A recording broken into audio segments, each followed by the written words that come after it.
السلام عليكم ورحمة الله وبركاته. كيفكم؟ إيش الأخبار؟ إن شاء الله تكونوا كلكم خير. اليوم زي ما انتم شايفين 14 رمضان، ما شاء الله تبارك الله على الأجواء. يعني من أمس كانت أمطار وجو يجنن، ورجعت البرودة عقب ما كانت الأيام اللي فاتت كان فيها نسبة دفاوة. فجيت اليوم بديت على فترة السحور تقريبا. بديت أصلح حشوة المنتو، لأني راح أسوي منتو كذاب، وبرضو حشوة السبرينج رول. حشوة المنتو هنا كثرت البصل والفلفل البارد، لأنه راح أحط شوي من الحشوة وشوي منه راح يكون في الصينية، يكون تحت أصابع اللي أنا راح ألفها، يكون تحت، هذا يعطيها زيادة نكهة. فزي ما انتم شايفين هنا جهزت معايا الجزر المبشور والبطاطس المبشور، هذه حشوة السبرينج رول. بس نستنى هنا البصل لين يغير لونه، ما احتاج فيه تحمير ولا شيء، إذا حابين تحمرونه عادي. ونضيف عليهم الجزر والبطاطس. هنا بديت أضيف البهارات. حطيت بصل بودرة، هذا أول مرة أحطه، طلع مرة حلو طعمه، اختياري. بابريكا. البهار الهندي يفضل أنكم تستخدمون كاري. البهار الهندي مشكلته اللي هو بهارات البرياني أو أي بهار أو قرم مسالة، حرارتها تكون زايدة عن الكاري، فبس هذا هو الفرق. فأضفت هنا الكميات البهار مناسبة للكمية اللي معي، لأن سويت كمية كبيرة. وأضفت عليها طبعا الملح بعد، يعني بعد التحريك، بعد ما يتحرك برضو نرجع نشيك على الطعم ونتأكد ونشوف يحتاج زيادة أو لا. هذا بالنسبة حشوة السبرينج رول. في شغلة نقطة، أنا ما أخليها مستوية 100% أو منهري. الجزر والبطاطس أول شيء باللف مو حلو. ثاني حاجة أنتم تتأكدون، يعني لما أنتم تاخذون كذا تجربة تشوفون البطاطس مستوي، الجزر مستوي، بس ما يكون منهري. هذه بس النقطة المهمة. ليش؟ كل ما انهرى، كل ما صار في نسبة مرق، كل ما خرب عليكم السبرينج رول. وهذه النقطة اللي أثرت عليه في أول مجموعة سبرينج رول سويتها بداية رمضان، فصار يتفتح معي لما أحطه في القلاية، وصار يطلع منه زي المرق. هذا بسبب إني أنا طبخت الجزر والبطاطس مرة كثير. زي ما أنتم شايفين هنا قسمت خلطة المنتو، هذه بس بصل وفلفل بارد، ما حطيت فيها ولا أي إضافة. هنا عندي جبت 4 صدور دجاج كبار، سلقتهم ببهارات صحيحة، وضروري يتسلقون في بهارات صحيحة عشان ما تطلع فيهم زفرة. وبعدها نتفتهم عادي، نتفوهم، قطعوهم بسكين براحتكم. وأضفتهم على كمية البصل هذه كافية. البصل كل ما كان متحمر بالمنتو كل ما أعطى نكهة أفضل. هنا نفس الحالة، أنا ضفت عليه بس بهار هندي.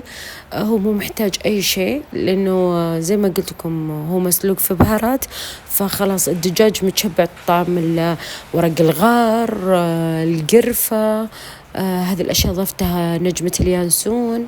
هذه الأمور كلها لها ترى فايدة، بأنه الدجاج يمتص النكهة. هنا زي ما انتم شايفين أنا بس هنا شيكت على الملح وشيكت على البهار. المنتو أنا سبق وسويته بالقناة، أتوقع سويته العام وسويته السنة اللي قبله. هو أنا سنويا كل رمضان لازم أسويه، يعني يكون يعني خلال شهر رمضان كله مرة أو مرتين تقريبا. يعني أول شيء سهل، ثاني شيء طعمه مرة لذيذ، ثالث حاجة إحنا نحبه. هنا نضفت بابريكا من عندي من راسي، ولا هو الموضوع مو محتاج، بس شفت البابريكا قدامي لأن أنا كنت أتبل حشوة السبرينج رول، فقلت أضيف عليها بالمرة يلا معها، ولا هو مو موضوع المحتاج، بس ملح وشوية كاري وبس. هذا بالنسبة ل المنتو. هنا عندي أي رقائق مطبق، رقائق سمبوسة، بس أهم شيء تكون الرقائق تكون فيها نسبة زيت. يعني لما تمسكون الرقائق بيديكم وتطلعون اليدينكم تلقون فيها نسبة زيت. أفضل. الرقائق الناشفة ما تنفع، تتقطع معاكم باللف، وانتوا عارفين الرقائق الزيتية تتحمل انه تشتغلون فيها لفترة طويلة، لانه انتوا عارفين احنا قاعدين نسوي صينية كبيرة، فلو بستخدم رقائق من هذه اللي تنشف او اللي فيها كمية نشا راح تتقطع معي. فهذا هو بس يعني الفكرة من انه استخدم الرقائق الزيتية او رقائق المطبق تقسمونها بالنص تصير صغار او نحاف، يعني اقصد يكونون بنفس عرض رقائق السمبوسة. وابد ألفهم رولات زي ما تشوفين، الحشو على مزاجكم، تحبون حشوة كثيرة تحبونها شوي قليلة أو وسط، ألفها وابدأ أصف بالصينية. صينية المنتو من الأشياء الحلوة أنكم تحضرونها من الليل وتصير بالنهار جاهزة، بس تسوون الخلطة اللي على الوجه وتدخلونها الفرن. ما تاخذ معكم أي وقت، بس إنها مشكلتها أنها تاخذ وقت في تصليح الحشوة واللف بس. ولا إذا سويتوها وجهزتوها الصينية ما تاخذ وقت في الفرن، يعني نص ساعة وتكون جاهزة. بالنسبة استمرت هنا أنا باللف، بس أنا حبيت كنت أوريكم إني كم الكمية اللي أحشيها. بالنسبة للفرن المنتو ياخذ مدة أطول من تحت، يعني أنا بالنسبة لي أغلف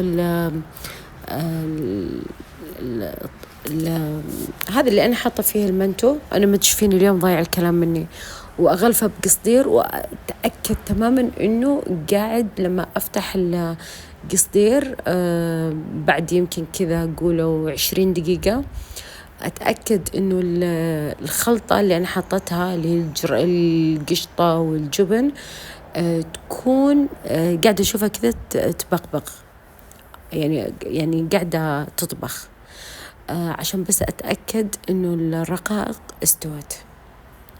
طبعا حطيتها في الثلاجة. لفينا السبرينج رول، فأنا اختصرت الموضوع لف السبرينج رول لأنه ما في حاجة مميزة.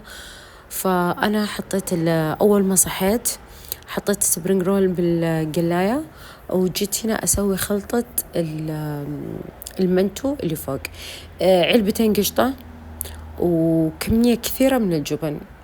في مقادير أنا عمري ما حطيت بالمنتو مقادير. اليوم أنا حطيت هذه الكمية اللي انتم شفتوها وزدتها كريمة طبخ، لأنه أنا أبغاها تطبخ كثير بالنار. الرقائق اليوم معي شوي غليظة، فحسيت أنها تحتاج وقت طبخ زيادة، فعشان كذا أنا زدت في الكريمة. هنا تضيفون عليها فلفل أسود، شوية ملح.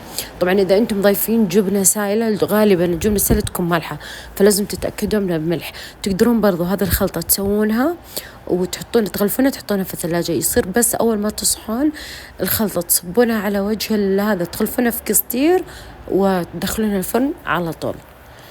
بس أنا قلت بما أنه أنا عارفة نفسي أنه ما عندي شغل كثير، قلت عادي أنا أسويها بالنهار